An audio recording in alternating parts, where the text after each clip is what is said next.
Assalamualaikum warahmatullahi wabarakatuh. Perkenalkan nama saya Cynthia Merdian dengan NIM 2104289, Program Studi Ilmu Administrasi Negara, Fakultas Ilmu Sosial Universitas Negeri Padang.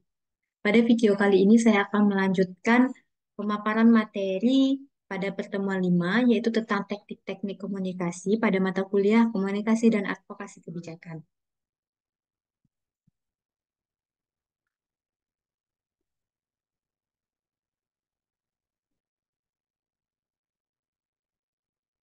Eh, Teknik yang selanjutnya yaitu ada yang keempat, lobby, dan yang kelima, komunikasi pemerintah, yang keenam, human relation.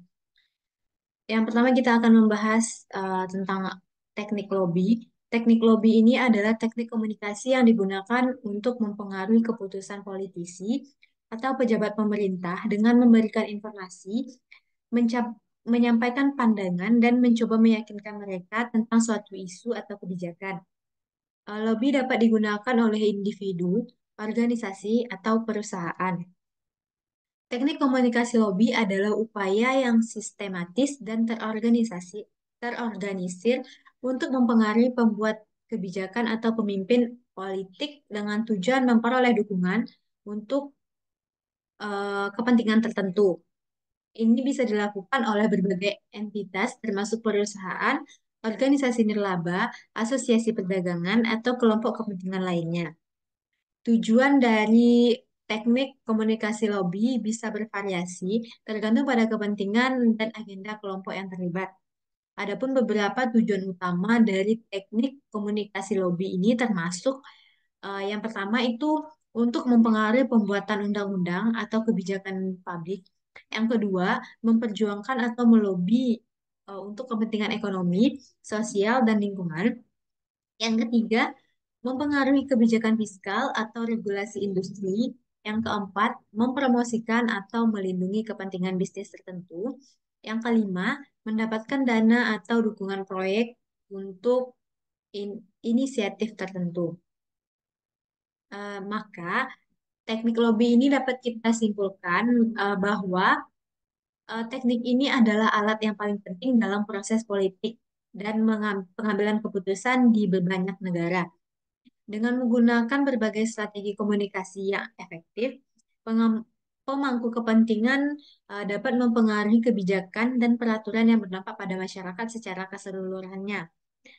Namun, eh, penting juga untuk dicatat bahwa praktik lobby juga sering menjadi bahan perdebatan karena potensi konflik kepentingannya dan kurangnya transparansi. Oleh karena itu, etika dan akuntabilitas sangat penting untuk teknik komunikasi lobby yang efektif. Yang selanjutnya yaitu teknik komunikasi pemerintah. Teknik komunikasi pemerintah seringkali eh,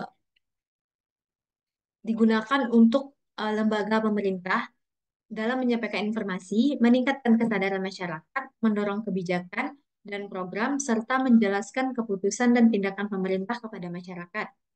Tujuan utama dari teknik komunikasi pemerintah ini adalah untuk meningkatkan transparansi, memperkuat hubungan antara pemerintah dan masyarakat, serta membangun dukungan terhadap kebijakan dan program yang dilaksanakan.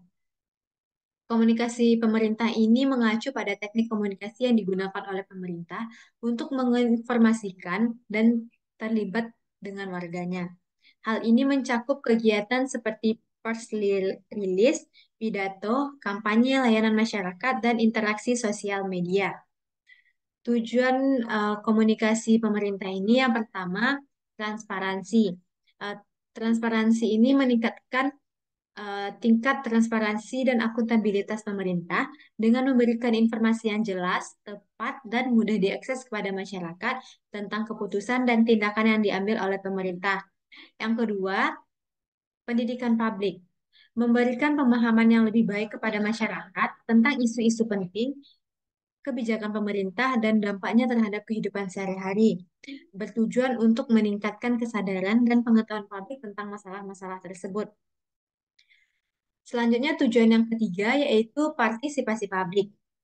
Em, Tujuannya untuk mendorong partisipasi aktif masyarakat dalam proses pengambilan keputusan dengan menyediakan platform untuk memberikan umpan balik, sasaran, atau pendapat mereka tentang kebijakan atau program yang diusulkan.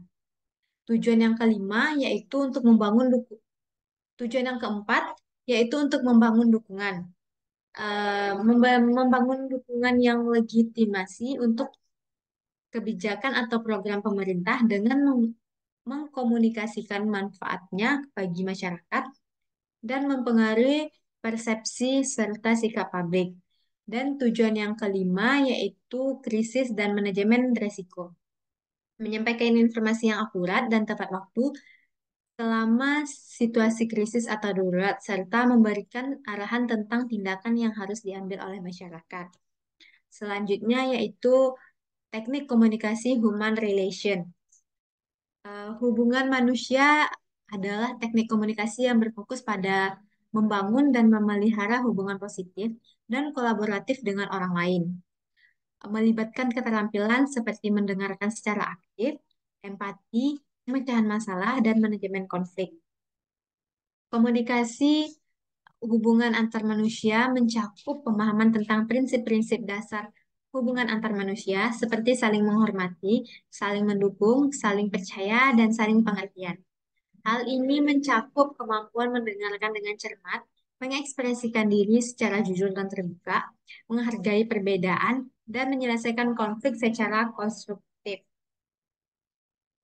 Teknik komunikasi human relation ini membantu membangun hubungan yang dekat dan bermakna dengan orang-orang di sekitar kita, seperti keluarga, teman, dan pasangan hidup.